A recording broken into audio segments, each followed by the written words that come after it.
ti, artist, punëtor, ekspert, është një panajir ku janë deri tani mbi 100 subjekte shqiptare që janë disa prej tyre lider të investimeve në shumë fusha, agjenci punësimi, së bashku me ente, dhoma biznesi, antreprenor, inovator, sipërmarrës.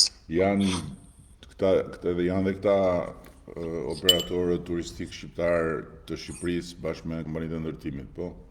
Patjetër, po, ka promotor të turizmit, ka korporata, ka drejtues CEO të zinxhirëve të hoteleve në 5 yje, ka pastaj edhe agjenci dhe institucione shqiptare që janë të specializuara për punësimin. Të gjitha do i mirëpresin atje vizitorët, bashkëdhetarët tanë me lajme të mira, me kontrata konkrete pune në 2 mars gjatë gjithë ditës. Ndërkohë do për të që thash për website-in do ta lançojmë dot atje, do jetë gati për ta lançuar në panajir, natin? Po, dhe jo pa qëllim, panajiri vetë emërtohet, punon dhe jeton aty ku ka zemrën, sepse për herë të parë qeveria shqiptare i dedikon diasporës edhe një website të ri për informacion në kohë reale mbi ofertat e punësimit në sektorin privat, po edhe publik, dhe kemi thjeshtuar në domenin migrant.puna.gov.al ose punon në Shqipëri.gov.al.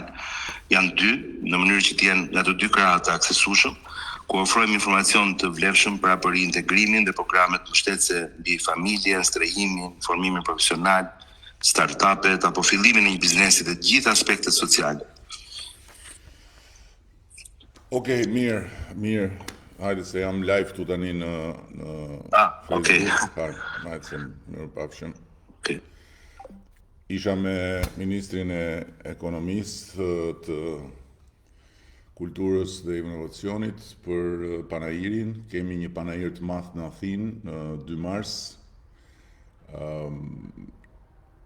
Në një ditë të gjatë me shumë aktivitete, ku synojmë të vëmë në kontakt të drejt për drejt shumë kompani shqiptare të Shqipërisë në ndërtim, në turizëm, në inovacion me bashkëdhetarët tanë në Athinë edhe më gjërë mbase, po fillimisht në Athinë dhe gjithë materiali do të jetë pastaj në dispozicion dhe në një faqe web online ku të gjithë do të mund të hyjnë edhe të shikojnë mundësirat që janë për të lidhur kontrata pune në Shqipëri, qoftë kontrata pune sezonale për turizmin, qoftë dhe kontrata pune gjithëvjetore, qoftë në turizëm, qoftë në ndërtim, qoftë edhe në fushat të tjera. Sfida është që të thyejmë këtë stereotipin sipas cilit në Shqipëri pagat janë shumë të ulta, në Shqipëri mundësitë janë të pakta, në Shqipëri bla. Dhe ta thyejmë stereotipin me natyrisht fakte konkrete, me pasqyra konkrete që janë të aksesueshme dhe në të cilat mund të shihen kontratat, modelet e kontratave, kushtet e kontratave. Kështu që besoj që do të jetë një fillim i mbar. Natyrisht është vetëm hapi i parë, ne këto panajire do t'i bëjmë tradit në muajt dhe në vitet e mandatit 4, sepse do t'a lidhim shumë fort gjithë procesin e negociatave për antarësim me procesin e nxitjes kthimit për të investuar apo për të punuar këtu në Shqipëri. Dhe kur flas për kthim kam parasysh jo vetëm ngritjen e plaçkave dhe kthimin përfundimtar, por edhe kthimin e pjesëshëm, por edhe investimin këtu duke qëndruar atje, pra të gjitha format e mundshme të kthimit, sepse në të gjitha rastet unë besoj duke nisur nga shembujt, do të jetë një përfitim reciprok qoftë për ata që kthehen ose ata që investojnë kushtimet e tyre këtu, qoftë për vendin që do të përfitojë nga eksperienca ose nga investimi i tyre këtu. Në ndërkohë kemi filluar kur do përfundoj hyrja e Shkodrës. Hyrja e Shkodrës është në proces.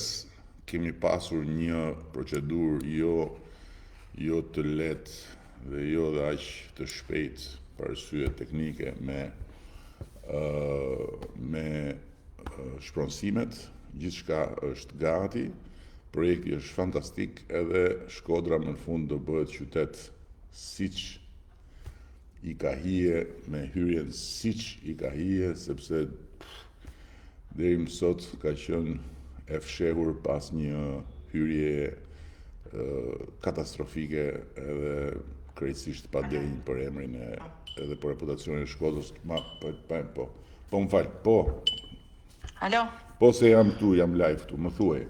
Ndjes, jo, kemi po merrem qik me agendën e ITB-s, e Panairit Berlinit, edhe ju do rrini vetëm një ditë e gjysmë, ndërkohë që kemi një kërkesë shumë të madhe për t'ju takuar dhe ju nga disa prej CEO-ve më të rëndësishëm të agjencive turistike, TUI, aeroportit Düsseldorfit, dhe do duhet që të ndoshta ty pres kur të mbaroni live-in për të folur. Okej. Po si po shkon ajo, në rregull jemi me të gjitha aty, se ne duhet të shkojmë, domethënë ne kemi panairin e punës në Athinë në datën 2 dhe pastaj në datën 3 është hapja në Berlin, po? Data 3 është hapja në Berlin me një konferencë shtypi gjigande dhe pastaj kemi ceremoninë e hapjes.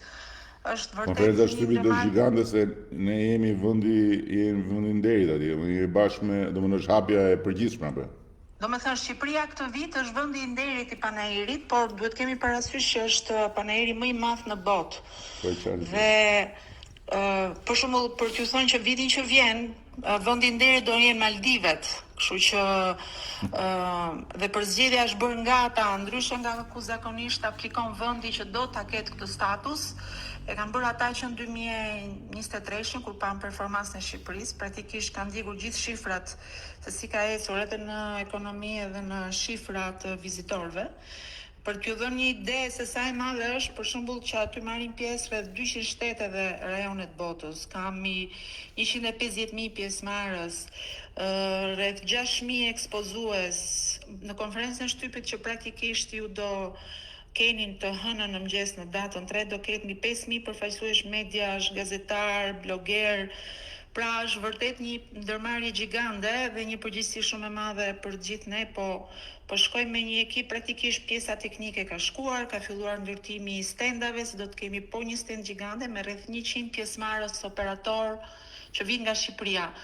Agjenci udhëtimi, hotele me pesye, agroturizm, llojet e turizmit që kemi kulinar. Do të kemi dhe një ofertë madhe kulinare me një nga shefat më të mirë shqiptar të kuzhinës për rreth 3.000 pjesëmarrës. Pra, do jenë 4 ditë, 3 deri në 6, ku gjithë Berlini brandohet. Do me thënë, reklamohet Shqipëria nga të gjitha anët, edhe në panair dhe në qytet. Është vërtet një shans i jashtëzakonshëm, po janë gjithë performancat e Shqipërisë. Dhe kërkesat për takime janë, na duhet dita 48 orë, jo 24. Okej, mirë, dakord. Okej, ndërkohë për sa i përket atyre takimeve tani çfarë bëhet brenda harkut të kohës që unë mund të rri, sepse nuk duhet të rri më gjatë, okej? Jo, e kuptoj. Okej, ditë mbar. Po kemi dhe panai, urdhërot ashti, po mirë mos si ka mundësi, po jeni serioza, po qa jeni, po që me mëgjes narko regjimi Edi Ramës është i mbaruar, thjesht pritet që sherifi i ri në Washington të jap urdhrin, por ky po përpiqet të fitojë mbështetjen e qarqeve shoviniste anti-helene duke nxitur urrëti etnike dhe fetare kundër helenëve, por fundi i tij turpshëm datën 11 maj është i pashmangshëm Aleksandros Zjulis. Në ti e shqiptar apo çfarë je një, se shqip shkruan, po ndërkohë emrin nuk i ke shkruar shqip. Tani këto jashtë nxjerrje këtu që me mëngjes si kur t'ja kursenit vetes se mua nuk ka problem se unë për ju edhe për këto rroj edhe 1000 vjet tjera. Janë tjera hallet e mia dhe janë tjera sfidët e mia, nuk janë këto, po si kur t'ja kursenit vetes goxha burra. Ca nga ju në fakt janë as burra, janë për file falco, mbas cilave fshihen ca burra të tjerë. Po qa bëni kështu që me aeroporti Kukësit nafta në Shpirak në një shpjegim. Çfarë shpjegimi do për shembull? Shpjegimi është ky që aeroporti Kukësit është aty i ndërtuar dhe operatori i aeroportit është duke punuar për të lidhur disa kontrata, sepse është histori kontratash, është histori marrëdhëniesh private kjo, miku im. Kështu që për sa i përket naftës në Shpirak, siç e ke marrë vesh ose nuk e ke marrë vesh, një nga kompanitë më të mëdha të botës ishte aty në operim, eksplorim, u zbulua një rezervë shumë e madhe nafte, por për arsye të gjeologjisë jashtëzakonisht të ndërlikuar dhe të masivit gjeologjik të Shpiragut, kostoja e nxjerrjes me teknologjinë ekzistuese të kompanisë bëhet shumë e lartë. Kështu që jemi duke punuar për zgjidhje të tjera të shikojmë. Por mos u gëzoni kur diçka e mirë për Shqipërinë vonohet, mos u gëzoni se nuk është çështja tek unë, nuk është për mua, Shpiragu nuk është dollapi i shtëpisë time, është një pasuri kombëtare e përbashkët për sot, për nesër, për pasnesër. Kështu që mos u gëzoni. Hiqeni këtë zakon që ju ka mësuar bufi knetës që të gëzoheni kur diçka e mirë për Shqipërinë vonohet ose nuk ndodh. E më kupton se jeni prindër, jeni djem nënash, jeni bi baballarësh, jeni vëllezër motrash, mos u gëzoni se është turp i madh kjo, e kupton apo jo? Tani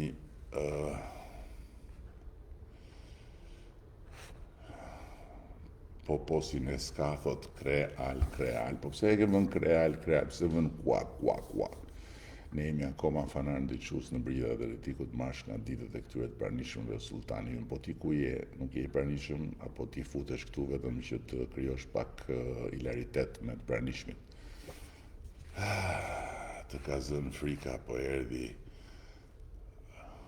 në pushtet e din vetë se unë s'ja zëna se emrin kush t'vin pushtet. Bufi knetës. Shkreti unë, ka zënë frika. Po ku e shefti për shumë që më ka zënë frika dhe për qarë më ka zënë frika? Për qfarë më ka zënë frika? Di për qarë më zë frika mua? Më zë frika që koha që kemi në dispozicion të mos shfrytëzohet maksimalisht. Sepse që t'jemi shumë serios tani se këto komentet vëllëve e vinë, po që t'jemi shumë serios, Shqipëria sot është në një oportunitet historik. Kemi një dritare të hapur për të hyrë në Bashkimin Evropian. Dritare e hapur për herë të parë. E hapur si rezultat i përputhjes së rrethanave tona me rrethanat e Bashkimit Evropian. Është një dritare që është e hapur për ne, por që nuk do t'jetë e hapur aty pafundësisht dhe ne duhet shfrytëzojmë këtë moment, duhet shfrytëzojmë këtë kohë, duhet të mbyllim negociatat deri në fund 2027, siç kemi për planin dhe duhet hidhemi brenda, që kur dritaret mbyllet ne t'jemi brenda në Bashkimin Evropian, përfundimisht dhe pa kthim dhe të fitojmë atë statusin e munguar për shumë vite të barabartëve, mes të barabartësh në kontinentin ku Zoti na ka vënë në një vend të mrekullueshëm, por historia na ka privuar në mënyrë të vazhdueshme nga marrja pjesë në këtë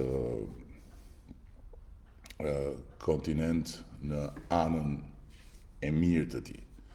Na ka privuar duke na vendosur mbi kokë lloj regjimesh, lloj-lloj satrapësh, lloj-lloj hajvanësh. Natyrisht që kjo ka qenë një histori e gjatë poshtrimi në breza, nga të huajt, nga vetja. Unë them më shumë nga vetja se nga të huajt, po kjo është temë tjetër. Tani ky është momenti për të menduar si shqiptar o kre, kleal, si e ke emrin ti, për të menduar si shqiptar, Fatjon Bejleri, të gjithë ministrat e tu janë pas hekurave, por ti ende jo, ose je mjeshtër i mashtrimit, ose drejtësia s'ka ardhur tek ti, po mos u gëzho shumë, sepse asnjë tradhtar nuk shpëton për jetën, por çfarë kam tradhtuar unë për shembull Fatjon? Apo se Shqipëria sot është vetëm një hap nga realizimi i një ëndre shekullore. Po kthehem te ty për pak, po ndërkohë po thosha që duhet menduar si shqiptar në këtë moment. Nuk duhet menduar as si socialist, as si demokrat. Nuk duhet menduar as më pëlqen, as nuk më pëlqen Edi Rama.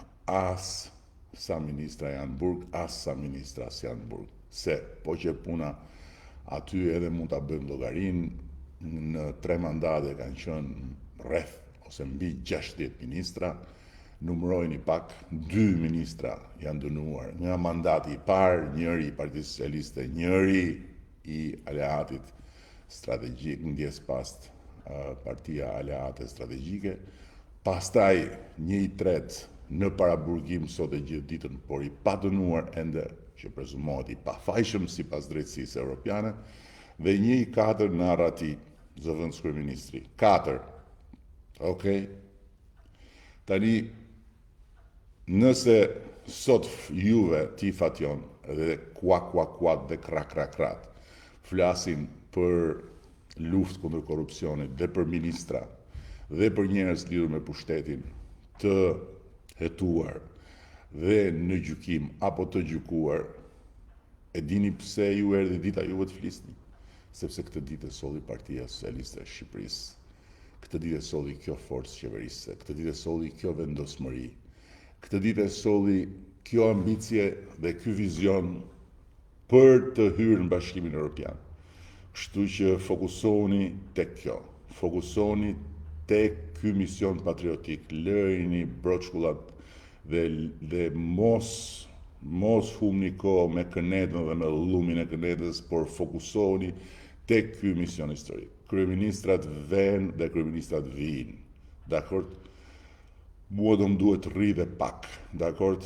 Të rri dhe pak, sepse duhet ta përmbush dhe ta përmbushim këtë mision. Nuk mund të luaj me fatin. E kemi krijuar këtë fat, por dhe na është krijuar ky fat nga rrethanat e Europës. Kështu që fokusohu Fatjon, fokusohu Kreal, fokusohu Aleksandros Zjulis, fokusohuni të tërë tek ky mision. Është momenti për të marrë hak për të gjithë poshtrimet që janë bërë në breza kombit shqiptar, popullit shqiptar, thash dhe herë tjetër, nga të huajt dhe nga vetja, më shumë nga vetja se nga të huajt, por sot hakmarrja ka emër, ka destinacion, ka një mision që quhet Shqipëria në Bashkimin Evropian. Shqipëria antare e Bashkimit Evropian. Tjetër është të lëvizësh me pasaportën shqiptare në BE, tjetër është të kesh një pasaport të BE-s. Tjetër është të jesh një fëmijë shqiptar në Europë, tjetër është të jesh një fëmijë shqiptar në BE. Tjetër është të jesh një vajzë dhe një djalë që studion në BE dhe je nga Shqipëria, tjetër është të jesh një vajzë dhe një djalë që studion në Shqipëri dhe je nga BE-ja. Pra, ju lutem shumë, fokusohuni tek kjo.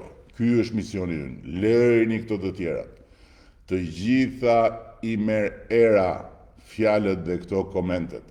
Mund vazhdoni të bëni sa të doni nga këto, por i merr era, janë kot, janë humbje kohe.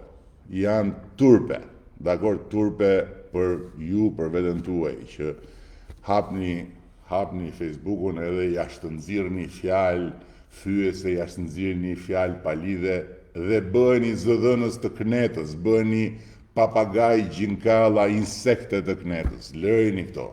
Mendoni si shqiptar, mendoni si patriot, mendoni si njerëz që kanë fatin të jetojnë në këtë moment kur me një kontribut të tyre mund të shtyrë Shqipërinë përpara dhe mund të fusin Shqipërinë përpara, mund të fusin Shqipërinë në Bashkimin Evropian vetëm me këtë forcë politike dhe me asnjë tjetër, se të tjerat nuk janë forca politike. Të tjerat nuk janë forca politike, të tjerat janë çeta, të tjerat janë grumbullime njerëzish, të tjerat janë shfryrje ambiciesh ose shfryrje inatesh. Nuk janë inatet programe, nuk janë mllefet programe, nuk janë luftrat personale programe.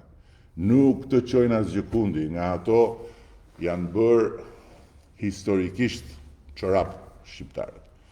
Okej? Kështu që them se është mirë të fokusoni tek gjërat që vlejnë.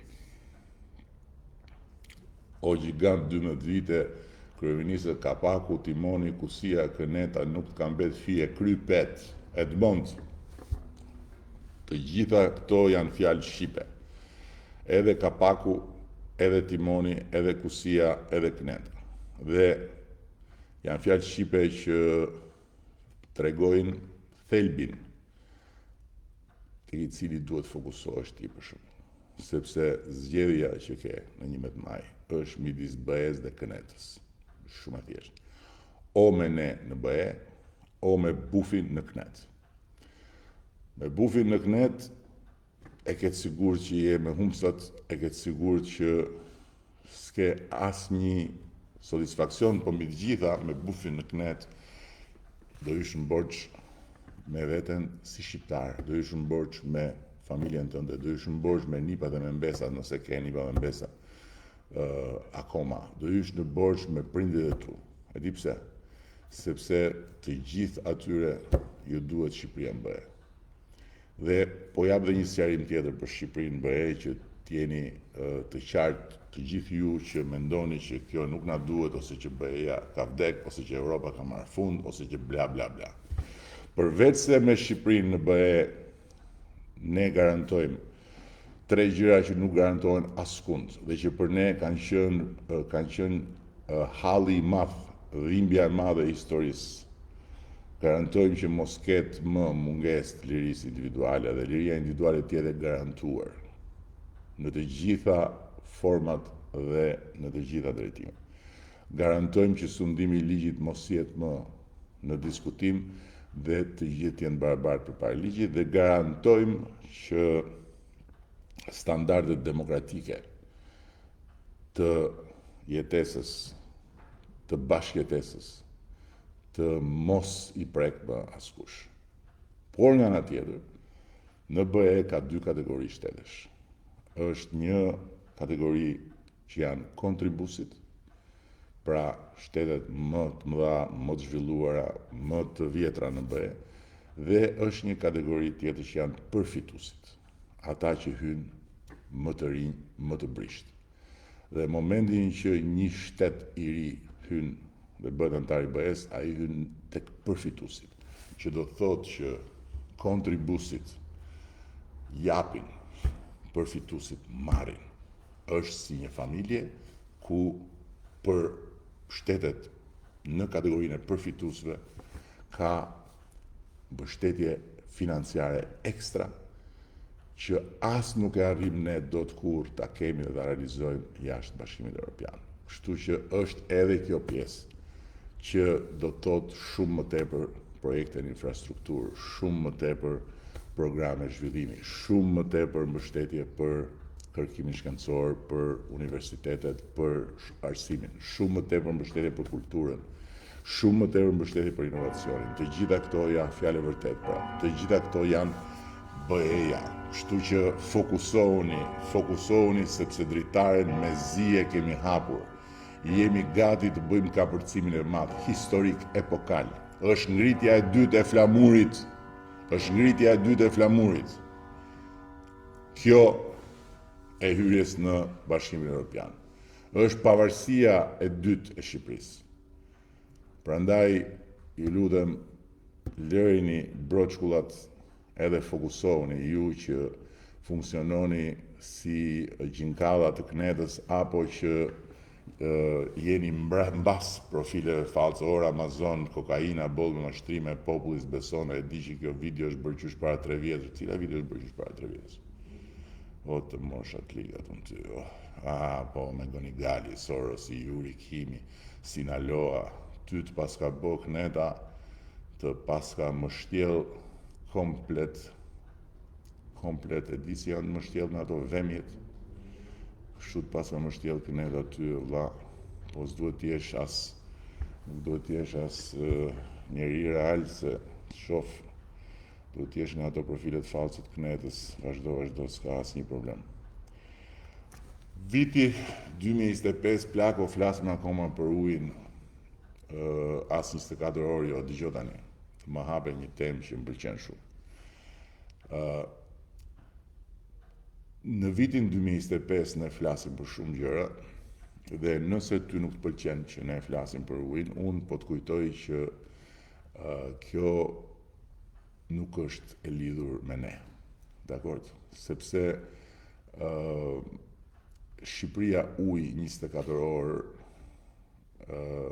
në 2013 ku ne kemi marrë detyrën ka pasur vetëm në 4 zona. Në 4 zona 24 orë ujë. Sot ka në 43 zona urbane dhe në 98 zona rurale 24 orë ujë. Natyrisht që ka akoma zona tjera ku duhet shtuar furnizimi. Do me thënë, në 4 zona ka pasur ujë Shqipëria që ne trashëguam, dhe po them dhe një gjë tjetër që as në kohën e komunizmit Shqipëria nuk ka pasur ujë 24 orë kudo. Madje në kohën e komunizmit në shumë lagje jashtë Tiranës uji ka qenë në një çezëm në lagje, që ta dishti, uji pishin, që shkojnë e mbushin të çezma në lagje. Kështu që të kesh një shtet me 24 orë ujë në të gjithë territorin e vet, është të bësh një shtet në vete për sa i përket investimeve. Dhe prandaj flasim ne. Tani bëm gabim ne që i bëm këto dhe është më mirë t'i kishim lënë fare që mos flisnin fare, ta qunim që s'ka dhe pikë marrë muhabeti, apo ne bëjmë shumë mirë që flasim edhe flasim ato që bëjmë dhe ndërkohë ti që thua që këta bëjnë be pas meje, mos e harroj që në fakt shumica e popullit shqiptar është mbas meje, në mbështetjen time dhe Partisë Socialiste. Pikërisht sepse populli nuk ka kohë të harxhoj që në pikë sabaut duke hapur telefonin edhe duke jashtë nxjerr fjalë të tilla, edhe duke jashtë nxjerr budallëqe të tilla, am kupton. Kështu që t'jemi shumë të qartë. 4 zona kishte me furnizim 24 orë me ujë, kur ne morëm detyrën, 43 janë sot urbane, 98 rurale. Tirana në 67% të teritorit vetë, dhe flasim për Tiranën e madhe, pas reformës administrative, jo për bashkinë e vogël të Tiranës, Tirana ka në 67% teritorit 24 orë ujë. Dhe kjo me faturat edhe me macat e ujit, jo me fjalët e mia. Në pjesën tjetër ka 17 orë mesatarisht ujë. Dhe vazhdojnë akoma investimet, se ndërkohë vazhdon dhe rritet qyteti, rritet kërkesa, rritet nevoja. Kështu që pa tjetër flasim për këtë. Do të flasim pak edhe për dritat dhe për energjinë elektrike për shembull. Të kujtohet ty apo je profil falso.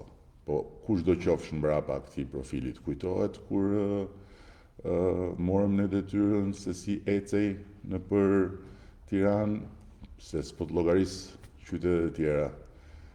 Hap e gjenerator që më shumë prodhoheshin drita me naftë se sa me korrent. Kujtohet kjo ty? Apo se mban mend të? Kujtohet që 50% e miletit nuk paguanin dhe e vidhnin energjinë elektrike dhe 50% paguanin dhe për ta.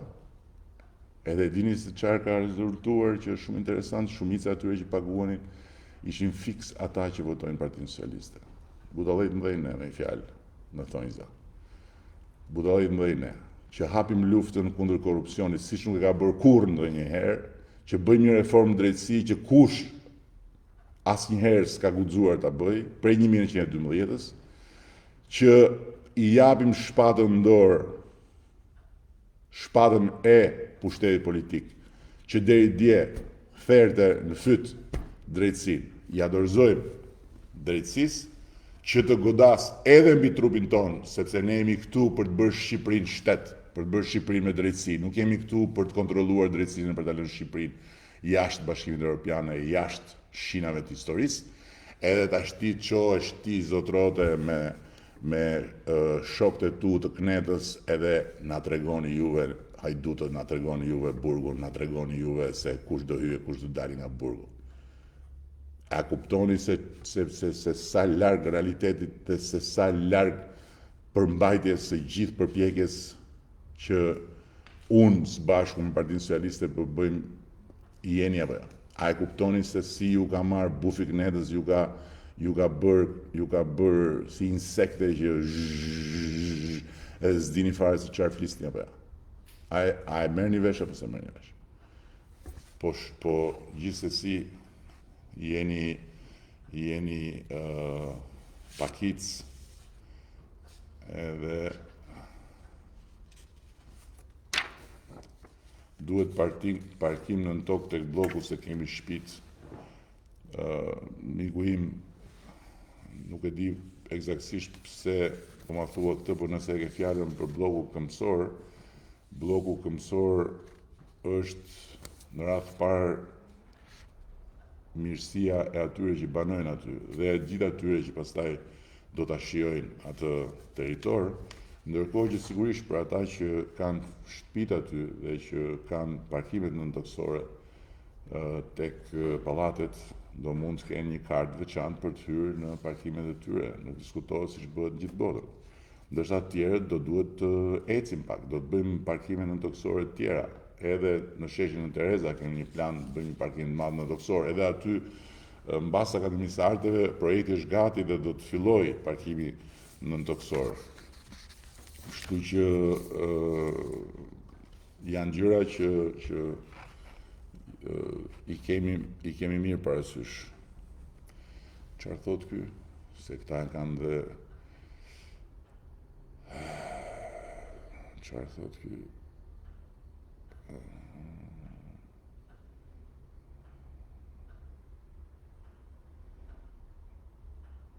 Komisioni i Prokurimit Publik.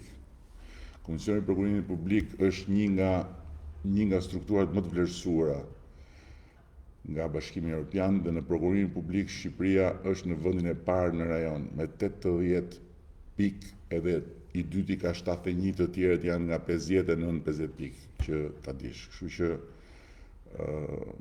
në këtë pikë jam shumë krenar për punën që kemi bërë me transformimin e prokurimit publike.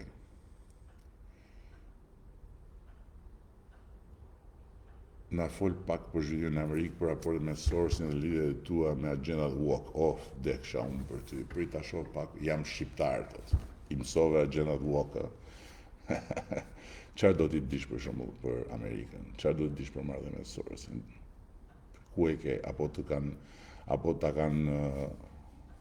kanë marrë dhe ty trurin peng dhe të fusin çdo ditë gjilpërën me llumë kënete në kokë.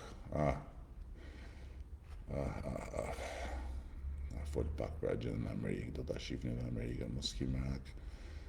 Do ta shihni edhe Amerikën, edhe marrëdhënien me Amerikën, edhe mbështetjen e Amerikës, të gjitha do t'i shikoni siç i keni parë, po nuk mbani mend se ky është problemi, se e keni kujtesën e dobët edhe ju mban këneta peng, se ju kujtohet kur fitoi Donald Trump herën e parë që mu quan mua në parlament, tani ik vet tani se do vi Donald Trump i këtu të marrë zvarr, ju kujtohet? Si vazhdoi pastaj puna apo? Kismet. mos u përgjigj shpellarëve të tani unë nuk i ndaj njerëzit në qytetarë në shpellarë dhe unë nuk i konsideroj ata të cilëve ju flas këtu si armiq apo si kundërshtar të mit. Ata që dalin këtu edhe që flasin në emër të Knetës janë shqiptarë si të gjithë të tjerët edhe i respektoj si shqiptar dhe përpiqem t'i ndihmoj si shqiptar për t'i nxjerrë nga Kneta. T'i ndihmoj me opinionin tim, t'i ndihmoj me faktet, t'i ndihmoj duke ju treguar se mbi mua dhe mbi ta dhe mbi ne të gjithë është Shqipëria dhe interesi i Shqipërisë sot cili është?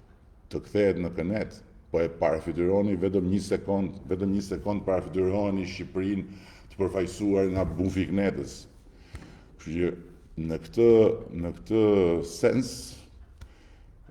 nuk ka fare rëndësi a ju pëlqej, a s'ju pëlqej unë, a ju pëlqen, a s'ju pëlqen Partia Socialiste. Partia Socialiste është partia më e madhe e shqiptarëve, është partia që ka fituar 9 herë radhës, është partia që do fitoj herën e 10 dhe do fitoj më thellë se të gjitha herët e tjera dhe do marrin notën 10 në këto zgjedhje, edhe fal emigrantëve, jam i sigurt për këtë, por të shohim se do jetë shumë interesant se çfarë do thonë pastaj.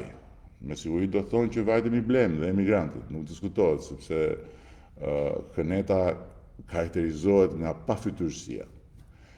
Por në fund të ditës, përtej Partisë Socialiste është Shqipëria. Shqipëria është përtej të majtës dhe djathës, Shqipëria është përtej partive, Shqipëria është përtej simpative dhe për Shqipërinë duhet sot një votë për këtë forcë politike. Duhet, sepse kemi 1000 vetë që po negociojnë me Bashkimin Evropian. A e parafityroni ju që të ndalojnë negociatat edhe të hyjnë zhabat, bretkocat, gjinkallat në negociata? A e kuptoni ju se ku shkon Shqipëria, që t'jemi të qartë? Si jemi katandisur të sa ndërprenga nga kush jemi qeverisur, jemi vërë më keq se Gazeta Satiriku, Charlie Hebdo është një institucion fantastik i lirisë edhe i demokracisë ti Sander, se mbase nuk e di fare se për çfarë flet. Ndërkohë që si jemi katandisur ne si vend, ne jemi katandisur aq keq sa në 2 vjet e pak mbyllim negociatat me Bashkimin Evropian dhe brenda mandatit 4 të Partisë Socialiste i japim fund një historie shekullore poshtrimesh edhe e bëjmë Shqipërinë antare të Bashkimit Evropian në 2030. Ja, kështu jemi katandisur në Sander. Kështu që fokusohu edhe mos e lërë veten në dorë të Knetës. Fokusohu. Deri para disa kohësh i injoroi totalisht sikur mos ekzistonte, të ka kapur frika, ti zotri. Edhe një herë fokusohu. Na duhet të fokusohemi në negociatat me Bashkimin Evropian. Kemi 1000 vetë që punojnë çdo ditë për këto negociata. Kemi hapur dritaren e një mundësie fantastike që duhet ta shfrytëzojmë. Është si ato rastet që të vjen topi përpara portës dhe duhet bësh golin. Dakord? Kështu që duhet shfrytëzojmë këtë mundësi dhe mos haro dhe një gjë tjetër se e kam thënë me kohë. Kur vjen fushata dhe ka ardhur fushata tani, patjetër që unë flas. Kam folur për Tepsin, kam folur për Haxhin, kam folur për Timonin. Tani e kam me Kënetën, sepse Këneta është kaq evidente dhe bufi i Kënetës është kaq evident sa që do t'ju ndihmoj këtë mundem që ta shikoni edhe t'ikni me vrap nga rreziku i zhytjes në Knet. Me vrap. Kuptove?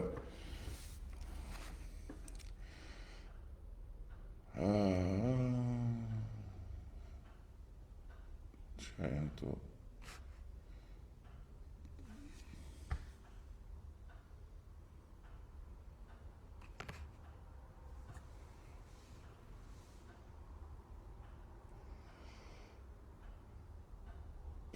Bonusi fillon, bonusi për pensionistët fillon në 1 mars dhe pensionistët mund të fillojnë nga 1 marsi ta marrin bonusin e pranverës. Bonusi i dytë në më pak se 6 muaj është rezultat i zhvillimit, është rezultat i rritjes së ekonomisë. Dëgjoni t'ju them diçka interesante që flet për se sa gabim i bën të flasin këneta ndjekësit e vet kur vjen puna tek ecuria e ekonomisë edhe tek rritja e fuqisë blerëse të shqiptarëve dhe rritja e aksesit të shqiptarëve në ekonomi. Ka një shifër interesante që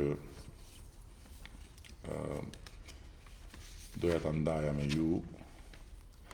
Në vitin 2016, aksesi në aviacion i rezidentëve në Republikën e Shqipërisë ka qenë 6.7%.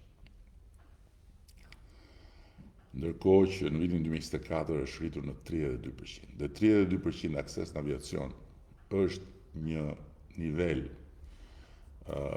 as pak i ulët, është një nivel që i afrohet mesatares së vendeve të BE-s që janë vende më të reja. Natyrisht nuk flasim për Gjermaninë këtu.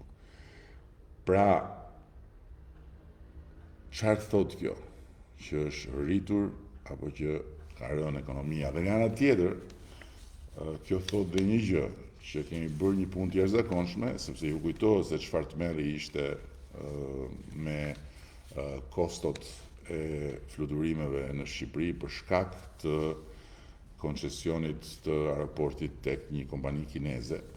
Dhe sot jemi në kushtet kur kemi një aeroport të aksesueshëm ku nga Malizi, nga Maqedonia, nga Kosova vinë në Rinas për të fluturuar sepse është më lirë se sa në vendet e tyre.